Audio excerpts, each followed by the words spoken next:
good, YouTube? It's your boy JJ Reacts, man. Hey, I'm back to get another reaction video. This time about the best Larry Bird versus cocky instigator story ever told, man. Hey, my boy Prime Larry Bird just dropped another banger, bro. Hey, and we finna react to it with y'all because y'all love Larry Bird, and so do I. So why not react to the video with y'all? Let's get it. Being selected in the first round of the 1984 NBA draft, Kevin Willis played 21 seasons in the NBA, and standing at 7 feet tall, 245 pounds, he was an enforcer, an instigator, and sometimes an outright bully every year that he played. We just had Sally and Willis bang one another. Now, also, Willis popped Sally right in the face. And in Game 7 of the 1988 Eastern Conference semifinals, while playing for the Atlanta Hawks, he tried to bully his way through Larry Bird and the Boston Celtics. It was a lot of banging. It was 2 referees at the time, so you could just go in and bang. They can't catch everything. You get busted in the mouth, you get elbowed in the chin, whatever it was, and sometimes you get caught, sometimes you don't. There is blood on the right side of Dennis Johnson's face. He is cut at the right eye as he comes out defensively. But that's how we played. That was the Eastern Conference, and I loved it. I welcomed it, and they taught me a lot. And so I knew what referee can get away with stuff and what referees you can't do anything with. Tommy, no love lost between Willis and McHale in this series. It's been going on the whole series, a little contact here and there. You watch him right now, and here's some serious stuff going on as McHale held him, and then Willis just smacked him in the nose, and then back comes McHale, and they call the second one. You didn't see the first one. All you did was see the second one. If you want to make a footprint in this game, you want to make a name for yourself. The physical part, that was great. Do it when you need it, but it's all mental. It was mental. Unfortunately, Kevin Willis picked the wrong one to play mind games with, because at the end of the third quarter, with Larry Bird having a relatively quiet game up until that point, Kevin Willis did something to set Larry Bird off, and the ultimate instigator accidentally ignited one of the greatest fourth quarter performances of all time. That fourth quarter, maybe the best fourth quarter as far as mano of all time. In that series, Larry Bird and the Boston Celtics were facing the greatest Atlanta Hawks team in franchise history, led by the human highlight film Dominique Wilkins. 15 seconds. Here's Eddie Johnson. What the fuck? Oh shit! And what a spectacular dunk. We gotta react to He was Dominique spectacular. I mean, just spectacular. The dunks. Like a mixtape or some shit like that. Shit, what the explosions to the basket. So we're playing. It's Neek's a rookie. He's coming in. The ball goes up. You know. I push C-Web. You know how you clear space. You get that rebound every day. You're not even worried about it, because I push it and I go up to get it, and all of a sudden, man, there's just a force all over my shoulder. He grabs it. He dunks it. You know those short shorts? They were right here. I tell you right now. I mean, he threw that thing down, and I was like, oh my! And Larry has the classic line. Larry goes, you know, Larry never got too excited. He goes, shoot, I better box that guy out, huh, Kev? I said, yeah, I suggest you put a body on him. That was one of the craziest things ever. I'd never seen a guy that high in my life. He just threw it down. Short shorts right here, huh, kid? Right here, baby. That was not, I still have nightmares about that, Smitty. Obviously. When I was young in basketball camps, kids would always ask me, have you ever been dunked on? And I said, every game, by my teammate, you know. I don't know how many times I thought I was getting the offensive rebound, and then all of a sudden this guy is jumping over me. You know, he had this saying, a lot of people can go to the top floor, but very few people can go to the penthouse. Yeah. But when the series began, Larry Bird set the tone in Game 1 by dropping 24 points in the first quarter. Back to Larry, looking for three. He got it! Inside Larry, pushed by Wilkins, fall away Bird. Yeah! What did I say at the top? Bird will be ready. 24 in the first quarter, a new Garden record, the most points ever scored before in one quarter in a Boston Garden game. Well, the whole series was crazy. Game 1 and 2, the Celtics won by like a combined 80 points. Like, they blew us out. I remember coming back for Game 3 to Atlanta, and the big article in Atlanta Journal was put a fork in them, we're done, you know. And then we win Game 3 and then win Game 4, go into Boston and win Game 5. We won Game 5 in Boston, and we was not supposed to win that game, the critics say. So we knew going to Game 6, I said, man, we could advance and we can beat these guys. And then the last play in Game 6, I inbounded the ball to Cliff Livingston, and he was supposed to dribble handoff to either me or Dominique. Cliff looked at Dominique, and then Cliff went on his own and shot Cliff's right-handed. He shot a left-handed hook shot to end that game. Good shot. Look for Dominique Wilkins to begin with. Left hook shot.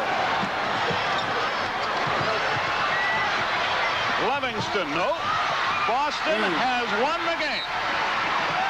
We blew our opportunity, and at the end of the game, we drew up a play, and it turned into a broken play, and Cliff Livingston went to basket left-hand running hook. I was mad because the play was supposed to come to me, and I'm like, Woody, don't break the play, bro. And so we ended up losing that game. And we had won, and we was waiting to play the winner of Atlanta-Boston. Yeah, they beat y'all Game 6 in Atlanta. Dumars and I on the phone because we watching the game and we taking notes. After y'all lost Game 6, Joe and I hung up. We said, all right, we playing Boston because they ain't going to win in Boston. Thanks, Steve.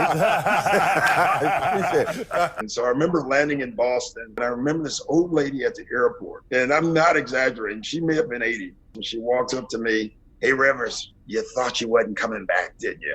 I will never forget that. I wish I knew who that lady was. After the Game 6, Barrett made a prediction. He said, Atlanta blew their opportunity. I'm guaranteeing a win in Boston. Well, they had their chance. They had a big chance to beat us. I think now that we're going to come out and play like we did tonight, but we're going to be at home. And our shots are going to be dropping a little bit better, and we're going to be running a little bit faster. So I'd say Sunday's going to be a big win for the Celtics. And we had to look at that, right? Big headline. So I remember we get to Boston, and we walk out of the locker room, and I stopped. I said, we going to win this bleep game. I said, if you ain't ready to fight, you ain't ready to go to war, don't come out here. I said, whoever guarded me tonight going to have a long night. Dominique, he is off quickly here with 6 points. I mean, every time I got to lane, there was Parrish, there was Dennis in the lanes, there was Kevin McHale. So I had to get creative. But I felt like in that game, no matter what they threw at me, it didn't matter. The offense for the Hawks. Wilkins from the perimeter. Running the offense. 20 points for Dominique. And during the first 3 quarters, everyone could see that Larry Bird didn't look like his normal dominating self. So Bird has not taken charge, and perhaps age and father time starting to tell. Bird cuts free. Rims out. Moving tightly on Johnson after he picks up his dribble. Against the double team, Bird is short again. Bird on the pull-up. Doesn't get the roll. So the superstar who put the pressure squarely on his shoulders by guaranteeing a victory here for Boston in number 7, struggling in the opening period. And when Kevin Willis saw a glimpse of weakness, he got way too cocky and decided that this was his chance to break Larry Bird's spirit. But instead of breaking Larry's spirit, all he did was wake up a sleeping giant. You know, Bill, I was that guy who wanted to be physical, the enforcer on the team and all that. And I had to sort of try to protect Dominique. And so when Willis Reed became assistant coach, he got in my ear. Willis Reed said, man, listen, the physicality is great, but it's the mental side of the game I want you to start focusing on. Never forget this. Kevin Willis, we would come down the court in the third quarter, and he reached over in Bird's chest. So it was Kevin Willis, it was me and Larry. We run down the court, and Kevin reached across me and put his hands in Bird's chest. He reaches across me and puts his finger in Larry Bird's chest, said, don't let this so-and-so score any more tonight. I said, don't let this so-and-so score no more tonight. I said, don't let this so-and-so score any more tonight. I'm like, don't let this son of a gun score anymore. Bird's eyes got this big. I looked at Kevin, what are you doing? And I looked at Kevin, I'm like, what the hell are you doing? You don't want to awaken a sleeping giant. He got 12 points. Don't wake him up. And I looked at Kevin, what you doing? Are you crazy? Leave him sleep. Let him stay asleep. Yes. And he got hot. And the coach said, Nick, go out there, stop him. I'm like, stop him? He hot now. Forget that. Yeah, it's too late, That's the only bro. thing I can do is try to match him bucket for bucket. And it was a shootout in the fourth quarter. It came down to the last shot. Not so good at it. Bird gets it in low on the turnaround. Too late, bro. Too Bird late. now cuts free. So they displayed in the early moments. Bird is up with the shot. Mike Fratello might need it. Bro, can y'all imagine playing against Larry? He's just like you have a hand up in his face, his grill, and he's just knocking it down 100% contested, bro. Like, it's like, what can you do after that, bro? An early timeout. Bird started out 2 of 7. He has hit his last 3. Larry Bird that night was, listen, he was unbelievable, and he was so clutch. Meek was just as clutch that night. It's just that Larry in the fourth quarter was unstoppable. Bird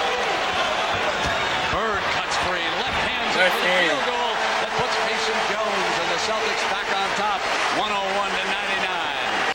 I said Bird had 20 of his 34 in the fourth quarter. Dominique had 17 of his 47 in the fourth quarter, and they were going bucket for bucket down the stretch. Oh, they was going at it. Larry was torturing him. Dominique was torturing me on when he had the ball. This is a type of game of who's going to blink first. Wilkins responds. What a game. That fourth quarter, maybe the best fourth quarter as far as mano of all time. What will happen between the two of them? It's Bird's turn, and the Celtics have the lead. Oh, man. You know, it was crazy, too, because it's rare in a game you feel it. Right. That was one of the few games I was saying, this was a hell of a game right now. It was a hell of a game.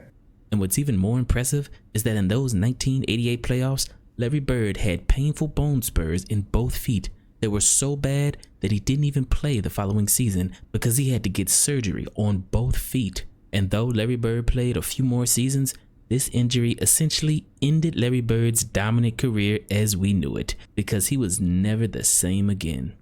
However, on this night, with 2 bad feet, Larry Bird disregarded the pain and went shot for shot with one of the greatest scorers of all time, and once again proved why he's the toughest player in NBA history. In '88, we were banged up a little bit. Matter of fact, the great story about this series is I remember before this big game against Dominique that Larry was out shooting, and I was out shooting early at one end of the court. Larry was down at the other end, and I noticed that Larry was down there like shooting left-handed jump hooks from like 12, 15 feet. Now, he made left-handed shots, but I saw him shooting right-handed jump hooks from 12 or 15 feet. And I went down there and go like, what are you doing? He goes, my Achilles tendons are killing me. My step back it won't work tonight. I need that jump hook.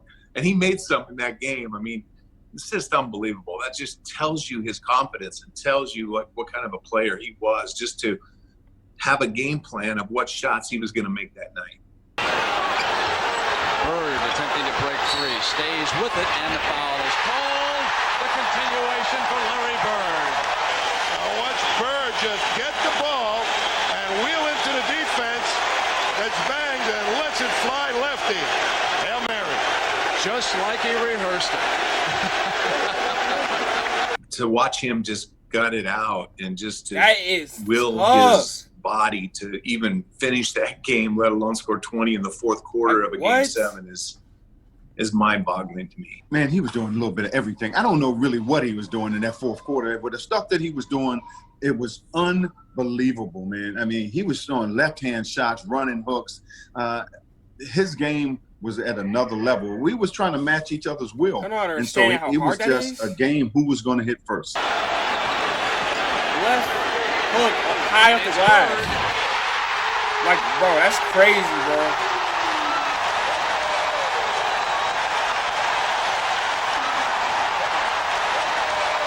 Tough. That's tough. And the duel continues. 42 for Wilkins, 30 for Bird. It's 112-107 Boston. It was probably like 30, 40 seconds to go in the game. But I remember he said, you know, we both deserve to win, but somebody got to go home. 112-109, 47 seconds. Another defensive stop must hear for the Hawks. They knew who was going to get the ball. It's like Robert Parrish always said, 40,000 eyes on Larry Bird because they knew he was going to get the ball. And we knew it, our opponents knew it, now it's just up to them to stop it. Johnson gets it into Bird, and Wilkins is there. Bird comes free. Bird for the layup. You are watching what greatness is all about.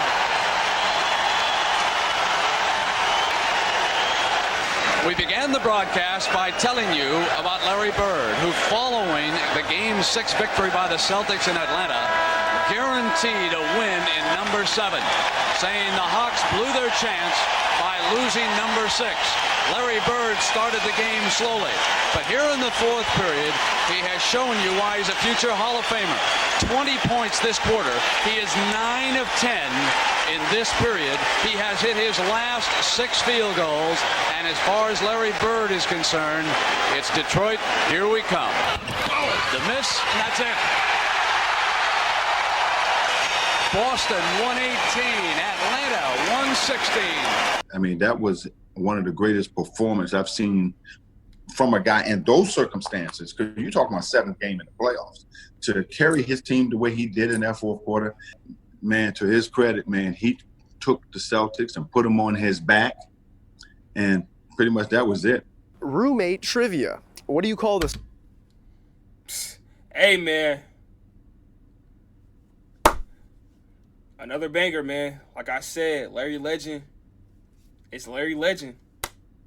Let me know in the comments what y'all think, man. Like, comment, subscribe, man. Hey, we almost at 1K subs, man. That sub button, man. Hey, man. Like I said, we out.